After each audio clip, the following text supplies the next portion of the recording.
Hello दोस्तों, स्वागत करते हैं आप सभी का आपके अपने यूट्यूब चैनल जैकपुर पे। तो आज के इस वीडियो में हम लोग क्लास 10th का हिंदी भी डिस्कस करने वाले हैं। इसके पहले भी हमने पहला पार्ट में 1 से लेकर के 150 तक के सवालों को देख लिया था। आज ये पार्ट 2 हो रहा है और ये इसका लास्ट पार्ट होगा, ठीक है, क्योंकि कल आप लोगों का एग्जाम है। तो देखिए यहाँ पर जो है हम 151 से स्टार्ट करने वाले हैं। इसके पहले हम कुछ बातें आपको बता दें। इसके अलावा भी, इस वीडियो के अलावा भी बहुत सारा वीडियोस ऑब्जेक्टिव का जो इंपॉर्टेंट है वो बना दिया गया, देख लीजिएगा प्लेलिस्ट पे जा करके। लिंक आपको डिस्क्रिप्शन में दे देंगे। सब्जेक्टिव का यदि आपको तैयारी करना है तो सब्जेक्टिव का वीडियो भी हमारे प्लेलिस्ट पर मिलेगा, लेकिन हो सकता है कि वीडियो देखने में आपको काफ़ी टाइम लग जाए। तो आप लोग कोशिश करो कि ऑब्जेक्टिव सारा वीडियो से देख लो और सब्जेक्टिव के लिए चले जाओ हमारे व्हाट्सअप चैनल पे।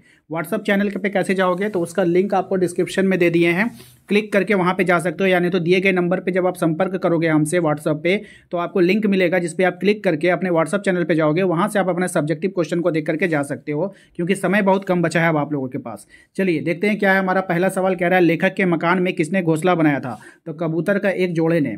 वर्सोवा में जहाँ लेखक का घर है वहाँ पहले क्या हुआ करता था? तो वहाँ पहले जंगल हुआ करता था। कबूतरों की परेशानी को देखकर कौन दुखी होता है? तो लेखक की माँ। इस पाठ का लेखक का नाम क्या है? तो निदा फाजली। किस सोने में तांबा मिलाया हुआ होता है? तो गिन्नी के सोने में तांबा मिलाया हुआ होता है। गिन्नी क्या सोना शुद्ध सोने से मजबूत क्यों होता है? तो तांबा मिला होने के कारण। शुद्ध सोने किसकी तुलना की जाती है? तो शुद्ध आदर्शों से। चंद लोग गांधी जी को क्या कहते हैं? प्रैक्टिकल आइडियलिस्ट, है ना, आइडियलिस्ट। कैसे लोग हमेशा सजग रहते हैं? तो व्यवहारवादी। लेखक ने जापान में अपने मित्र से क्या पूछा? यहाँ के लोग कौन सी बीमारियाँ अधिक है, ये बात उसने पूछी थी। मित्र ने कौन सी बीमारी बताई? तो मानसिक। जापान में चाय पीने की विधि को क्या कहते हैं? चा नो यू, ठीक है। लेखक का मित्र शाम को लेखक को कहाँ लेकर गया? तो टी सेरेमनी में, यानी कि चाय की सेरेमनी में। चाजिन कौन था? तो जापानी तरीके से चाय पिलाने वाला। चाय पीने कितने लोग गए थे? तो 3 लोग गए थे। टी सेरेमनी में मुख्य बात क्या थी? तो इस विधि में शांति मुख्य बात थी। टी सेरेमनी में अधिक से अधिक कितने आदमियों को प्रवेश दिया जाता था? तो 3। किसकी रफ्तार धीमी पड़ जा रही थी? तो दिमाग की, ठीक है। लेखक को किसे मिथ्या कहा? लेखक ने किसे मिथ्या कहा? तो भूतकाल और भविष्यकाल को। कर्नल किससे बात कर रहा है? तो सेफ्टी नेट से, याद रखना है। समायत अली कौन है? तो आशिफ उद्दौला का भाई। शहादत अली का स्वभाव कैसा है? तो शहादत अली ऐश पसंद आदमी है। अफगानिस्तान में के बादशाह का क्या नाम है? तो शाह जमा, याद रखना है। तो वजीर अली जो है अफगानिस्तान के बादशाह को किसकी दावत दे रहा है? तो हिंदुस्तान पर हमला करने की दावत दे रहा है। अफगानिस्तान को हमले की दावत सबसे पहले किसने दी थी? तो टीपू सुल्तान ने। शमसुद्दौला कौन था? तो नवाब बंगाल का निस्तवी भाई, ठीक है, जो है देख लेना। लेफ्टिनेंट वजीर वली अली के बारे में क्या कहता है? तो वजीर अली जाती तौर पे बहुत बहादुर आदमी है, ये कहता है, ठीक है। कजीर अली को पद से हटाने के बाद कहाँ पहुंचा दिया गया था? तो इसको बनारस पहुंचा दिया गया था, ठीक है। कजीर अली का सालाना वजीफ़ा कितना था? तो 3 लाख रुपया था। कुछ महीनों पश्चात, महीना होगा यहाँ पे, ठीक है, पश्चात गवर्नर जनरल ने उसे कहीं भेज दिया, कलकत्ता, ठीक है। वीर वकील की हत्या करके कहाँ भागा? तो आजमगढ़ की तरफ भागा था, ठीक है।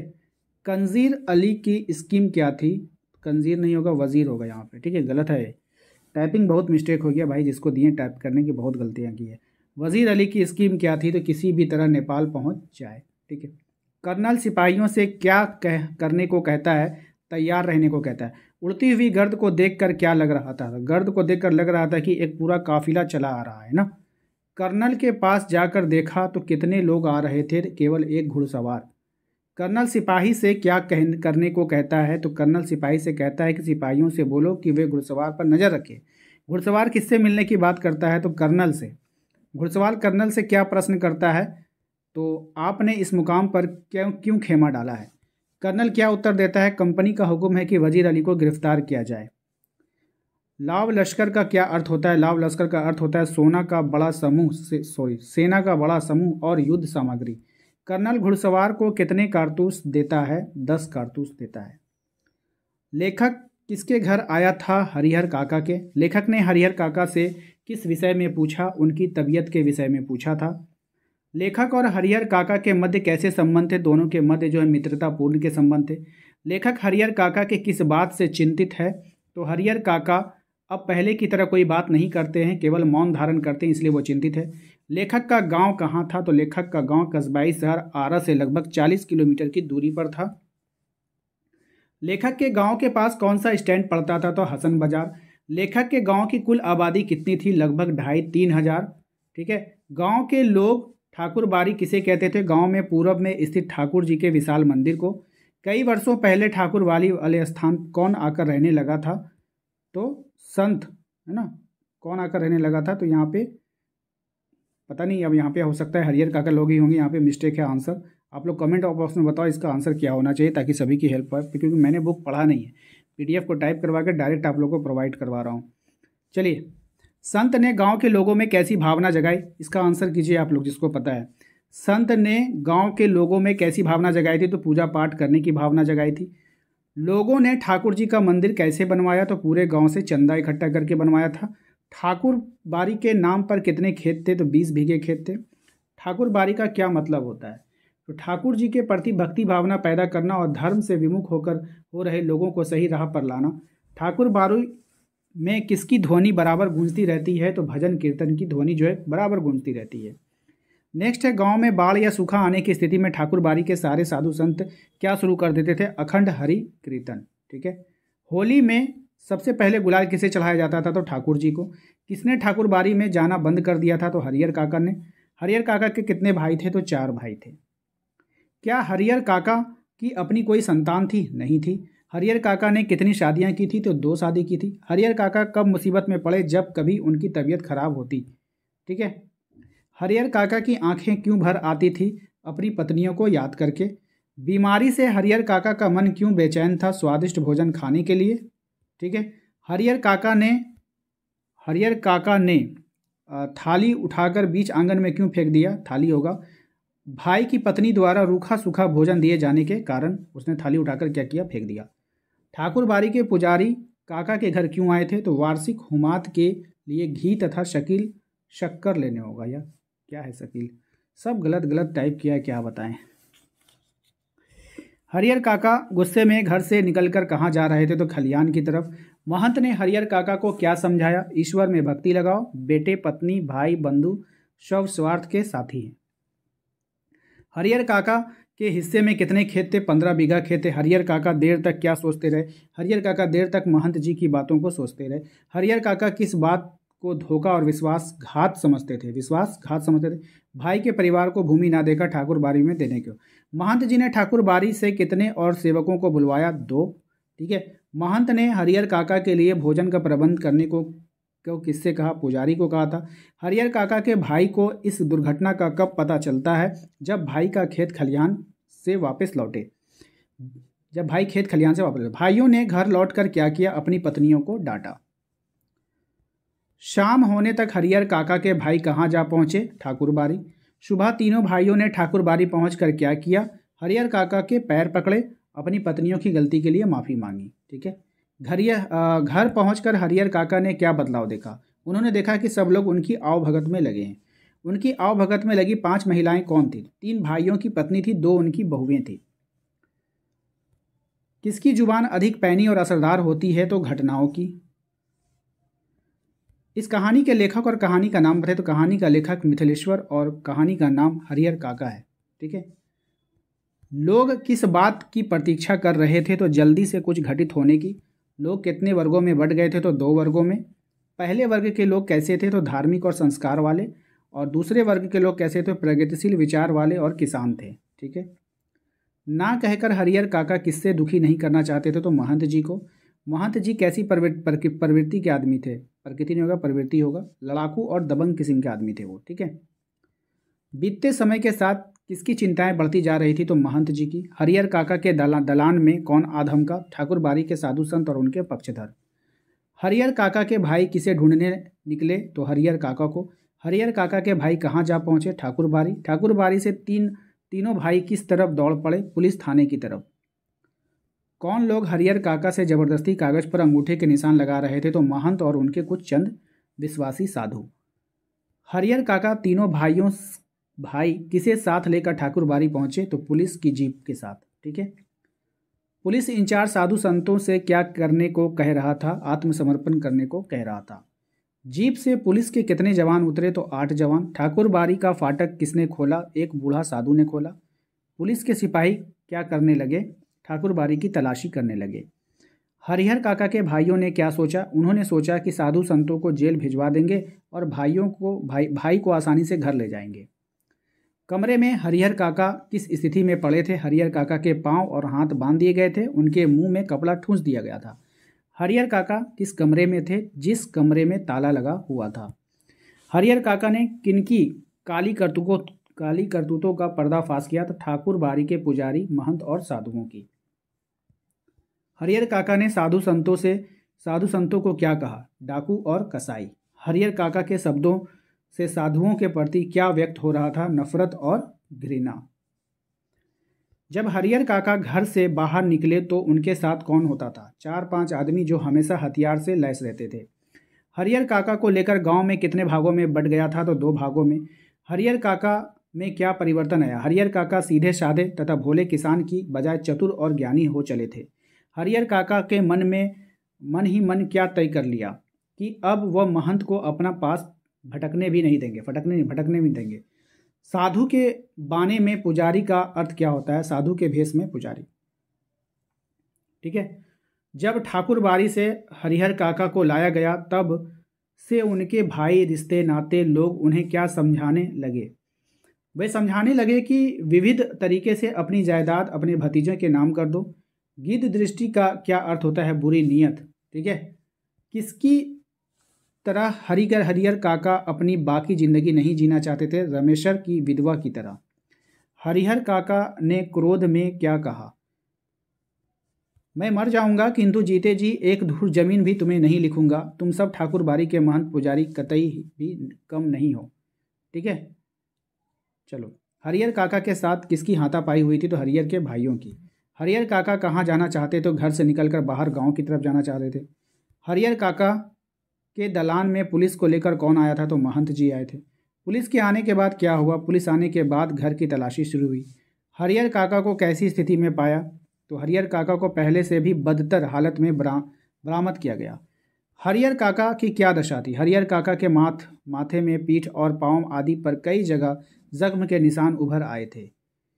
इस घटना के बाद हरिहर काका की रक्षा के लिए कितने जवान तैनात किए गए? तो 4। हरिहर काका किसकी सुरक्षा में थे? तो पुलिस की सुरक्षा में थे। हरिहर काका को वास्तविक सुरक्षा किसकी ओर से मिल रही थी? ठाकुर बाड़ी और अपने भाइयों की तरफ से। ठीक है। गांव के एक नेताजी हरिहर काका के पास क्या प्रस्ताव लेकर पहुंचे थे? उनकी जायदाद में हरिहर उच्च विद्यालय का नाम से एक स्कूल खोला जाए। गांव में पूरा दिन किसकी चर्चा होती रही? हरिहर काका की चर्चा होती रही। लोगों के बीच किस बात की बहस छिड़ गई कि हरिहर काका की मृत्यु के बाद उनका उत्तराधिकारी कौन होगा? गांव के लोग किस बात पर पक्षपात करते थे? कुछ लोग कहते थे उत्तराधिकारी ठाकुर बाड़ी को मिलता तो अच्छा होता। दूसरी तरफ लोग कहते थे हरिहर काका के भाइयों को मिलता तो अच्छा होता। ठीक है।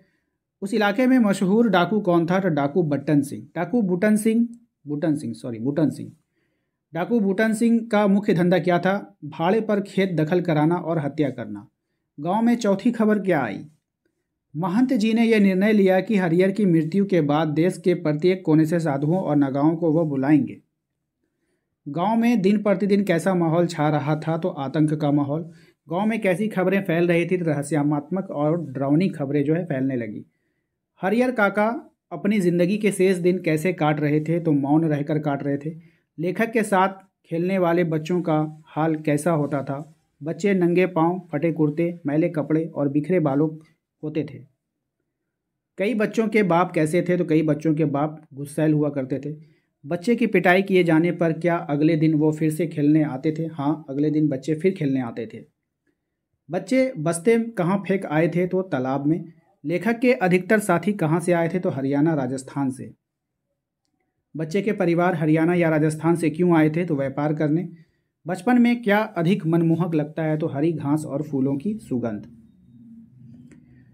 स्कूल के अंदर जाने के रास्ते दोनों ओर कौन झाड़ उग गए थे? है ना, दोनों ओर जैसे रास्ता होता है ना, तो दोनों ओर कौन से झाड़? तो अलियार के झाड़, ये याद रखिएगा। अगली श्रेणी में दाखिल होने पर बच्चों को कैसा एहसास होता है? तो सियाने होने का एहसास होता है। देखिए, ये सब क्वेश्चन जो ना आपके बुक में है, जो हिंदी बुक का बुक है ये है, लेकिन मुझे नहीं लगता कि ये सब सवाल आपके एग्ज़ाम के दृष्टिकोण से VBI है। VBI नहीं है, ऐसा मत समझिएगा कि इस वीडियो को आप देख ले तो आपका काम हो जाएगा। आपको तो जो 40-40 का जो क्वेश्चन हम दे रहे हैं ना, वो आपको देखना होगा, ठीक है, वहाँ से क्वेश्चन बनेगा। ओके, तो आप लोग वो बहुत ज़रूर देख के जाना है आप लोगों को। बच्चे कितने दिनों की छुट्टियां हुआ करती थी? तो 1.5 से 2 महीनों की। लेखक हर साल अपनी माँ के साथ कहाँ जाता था? तो ननिहाल। लेखक की नानी, जैसे ये सवाल है ना, ये सवाल इंपॉर्टेंट है। सब सवाल इंपॉर्टेंट नहीं है, कुछ कुछ सवाल इसमें इंपॉर्टेंट है जिसके कारण हम लोग को पूरा देखना पड़ रहा है। लेखक की नानी वहाँ लेखक से कैसा व्यवहार करती है? तो लेखक को खूब दूध दही मक्खन खिलाती है और बहुत प्यार करती। तो ये नहीं आएगा, ये नहीं आएगा, ठीक है, लेकिन कुछ कुछ आएगा। बच्चे कब दिन गिनने लगते थे? जब छुट्टियां बीतने लगती थी, ये इंपॉर्टेंट है। बच्चे क्या भूलने लगते हैं? खेल कूद में और तालाब में नहाना, ठीक है। बच्चे किस बात का हिसाब लगाने लगते हैं? तो मास्टरों ने जो छुट्टियां में करने के लिए काम दिया होता है। लेखक के कुछ सहपाठी सस्ता सौदा किसे समझते थे? तो मास्टरों की पिटाई। लेखक के स्कूल का आकार कैसा था? तो लेखक का स्कूल आकार में छोटा था। लेखक के स्कूल में कितने कमरे थे? तो 9 कमरे थे। स्कूल के हेडमास्टर का क्या नाम था? तो श्री मदन मोहन शर्मा, ठीक है, ये इंपॉर्टेंट है, याद रखिएगा। लेखक के PT मास्टर कौन थे? तो मास्टर प्रीतम चंद। लेखक और उसके साथियों को कब स्कूल अच्छा लगने लगता? जब स्काउटिंग के अभ्यास के दौरान PT साहब नीली पीली झंडियों हाथ में पकड़ाकर 1 2 3 कहते। हर वर्ष लेखक को अगली कक्षा में दाखिला लेते समय कैसी पुस्तकें मिला करती थी? तो पुरानी पुस्तकें। लेखक 7 साल तक स्कूल में टिके रहने का क्या कारण बताता है? लेखक इसका कारण पुरानी किताबों का मिल जाना बताता है। पहले ज़माने में 1 रुपये में कितना घी आया करता था? तो 1 किलो। लेखक का मन क्यों उदास होने लगा? नई कॉपियां और पुरानी पुस्तकों के गंध से। लेखक के मन में किस बात का भय बना रहता था? तो नए मास्टरों की मारपीट का। हरफन मौला का क्या अर्थ होता है? तो निपुण। लेखक के स्काउट की परेड कौन करवाता है? तो मास्टर प्रीतम चंद। नाभा रियासत के राजा को अंग्रेजों ने कब गिरफ्तार किया था? तो सन 1923 में। तमिलनाडु में कौन से स्थान पर जंग शुरू होनी थी? तो कोडाइकनॉल में। अंग्रेज गांव में क्या करने आते थे? तो लोगों को फौज में भर्ती करने। अंग्रेज अफसरों के साथ कौन आता था? तो अंग्रेज अफसरों के साथ अपने साथ कुछ नौटंकी वाले को भी लाया करता था, ठीक है। चलिए, इसके बाद जो इंपॉर्टेंट है हम लोग वहाँ पे आ जाते हैं। कुछ सवाल को हमने एग्जिट किया जो मुझे लगा कि ये इंपॉर्टेंट नहीं है। तो इफ्फन कौन था? तो इफ्फन टोपी शुक्ला का दोस्त था। यदि नाम मोहम्मद हो तो उसे क्या कहते हैं? पैगंबर। यदि किसी का नाम कृष्ण हो तो उसे क्या कहते हैं? अवतार, ठीक है। इस कहानी के लेखक तथा कहानी का नाम बताना है। तो कहानी का लेखक राही मासूम रजा और कहानी का नाम टोपी शुक्ला है। टोपी शुक्ला कहानी के 2 मुख्य पात्र कौन है? टोपी और इफ्फन है। टोपी किसका नाम है? तो बलभद्र नारायण शुक्ला का। और इफ्फन किसका नाम है? सैयद जरगाम मुर्तज़ा का। इफ्फन के दादा और परदादा कौन हैं? प्रसिद्ध मौलवी हैं। इफ्फन के पिता का क्या नाम है? सैयद मुर्तज़ा हुसैन। करबला किसे कहते हैं? यह स्थान है जहां मुसलमान मुहर्रम के ताजिए दफन करते हैं। इफ्फन की दादी किस चीज़ की बड़ी पाबंद थी? तो इफ्फन की दादी नमाज रोज़े की बड़ी पाबंद थी। इफ्फन की दादी ब्याह कर कौन सी जगह आई थी? तो लखनऊ आई थी। इफ्फन कब पैदा हुआ? इफ्फन अपने दादा की मौत के बाद पैदा हुआ। इफ्फन की दादी किसकी बेटी थी? तो एक ज़मींदार की बेटी थी। दादी के घर का नाम क्या था? दादी के घर का नाम क्या था? कच्ची हवेली। दादी को मरते समय क्या याद आया? अपना घर, दशहरी आम का पेड़ जो उन्होंने अपने हाथ से लगाया था। दादी को कहाँ दफनाया गया? बनारस के फैटमैन में। फैटमैन होगा यहाँ पे, ठीक है। दादी जी की मौत के समय इफ्फन कौन सी कक्षा में पढ़ता था? तो 4ठी कक्षा में पढ़ता था। इफ्फन को दादी की कौन सी कहानियाँ सुनाया करती थी? तो बहराम डाकू, अनार परी, अमीर हमज़ा, बरहाम बुर्जे। ये सब क्या है? ये सब आएगा नहीं एग्जाम में, छोड़िए, ठीक है। ऑब्जेक्टिव में इसका क्या काम। टोपी के दिल में किसकी बोली उतर गई? इफ्फन की दादी की। किसे अपनी दादी से नफरत थी? टोपी को अपनी दादी से नफरत थी। टोपी को कौन सा शब्द अच्छा लगता था? अम्मा। अलबत्ता शब्द का क्या अर्थ होता है? निसंदेह। टोपी की माँ का क्या नाम है? तो राम दुलारी। टोपी के पिताजी का क्या नाम है? भृगु नारायण शुक्ला। टोपी के क्या बोलने पर सभी टोपी की तरफ देखने लगे? अम्मी बोलने पर।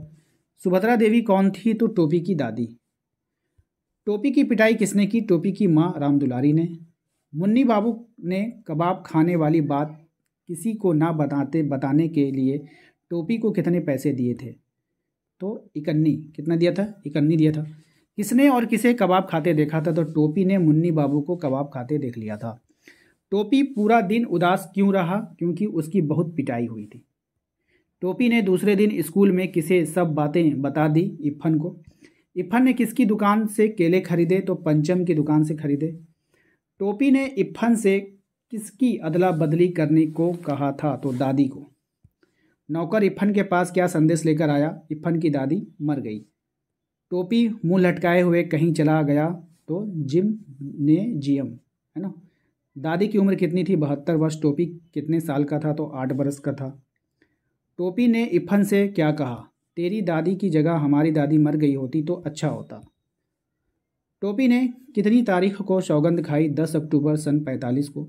टोपी ने क्या सौगंध खाई? टोपी ने सौगंध खाई कि वो अब किसी ऐसे लड़के से दोस्ती कभी नहीं करेगा जिसका बाप ऐसी नौकरी करता हो जिससे वो बदली होती रहती है, नहीं होता है, ट्रांसफ़र हो जाता है। अब वो ऐसे लड़के से दोस्ती नहीं करेगा। इफ़न के पिताजी की बदली कौन सी जगह हो गई थी? तो मुरादाबाद। कलेक्टर ठाकुर हरिनाम सिंह के 3 बेटों के क्या नाम थे? तो गुड्डू, बीलू और डब्बू। डब्बू ने टोपी से क्या प्रश्न किया? Who are you? टोपी ने क्या उत्तर दिया? बलभद्र नारायण। टोपी के घर की नौकरानी का क्या नाम था? तो सीता। बीलू ने टोपी से क्या कहा कि वो क्रोधित हो गया? तो हो ओह यू सन ऑफ डटी पिग। टेक मत किया करो बाबू का अर्थ स्पष्ट करो। जिद मत किया करो। टोपी की पिटाई क्यों हुई थी? तो टोपी ने मुन्नी बाबू को दिया हुआ वो कोट दूसरी नौकरानी केतकी के बेटे को दे दिया था। टोपी की कक्षा में पहुंच गया। टोपी कौन सी कक्षा में पहुंच गया था? तो 10वीं में। गौदू शब्द का क्या अर्थ होता है? भोंदू तथा अथवा बेवकूफ़। टोपी को कौन सी बीमारी हो गई? टाइफाइड। टोपी को कौन सी डिवीज़न से पास हुआ था? तो 3rd डिवीज़न से। कौन सा काम सरल नहीं था? पीछे वाले के साथ एक ही दर्जे में बैठना कोई सरल काम नहीं था। गीली मिट्टी का लोंदा से क्या तात्पर्य है? गीली मिट्टी का लोंदा से तात्पर्य गीली मिट्टी का पिंड। टोपी स्कूल में कैसा महसूस करता था? टोपी स्कूल भरा होने के बावजूद भी वो अकेलापन महसूस करता था। टोपी की कक्षा में सबसे तेज़ लड़का कौन था? तो वहीद। वहीद किसका बेटा था? डॉक्टर सुरफुद्दीन का। टोपी ने क्या कसम खाई? टोपी ने कसम खाई कि इस साल उसे बस पास होना है। उसके बाद लेखक और उसका नाम आप लोग स्क्रीनशॉट ले लो। मैंने इसका ट्रिक वाला वीडियो बना दिया है, अगर नहीं देखा है तो देख लेना। इसी वीडियो के लास्ट में कोशिश करूंगा कि लिंक दे दूं, या नहीं तो डिस्क्रिप्शन में देने का कोशिश करूंगा। तो आप लोग प्लीज़ इसका ट्रिक वाला वीडियो देख कर जाना। डिस्क्रिप्शन में ही डाल देता हूँ इसका लिंक, आप लोग ट्रिक वाला देख लेना जिसने नहीं देखा है। और या नहीं तो अगर डिस्क्रिप्शन में नहीं मिला तो आप हमारे व्हाट्सअप चैनल पर जाइएगा तो वहाँ पर मिल जाएगा। सभी का लिंक आपको डिस्क्रिप्शन में दे देंगे, ठीक है। तो चैनल पे पहली बार आए तो सब्सक्राइब कर लीजिएगा, बेल आइकन को दबा लीजिएगा ताकि आप आने वाली हर एक वीडियो का नोटिफिकेशन आपके मोबाइल पर मिलता रहे।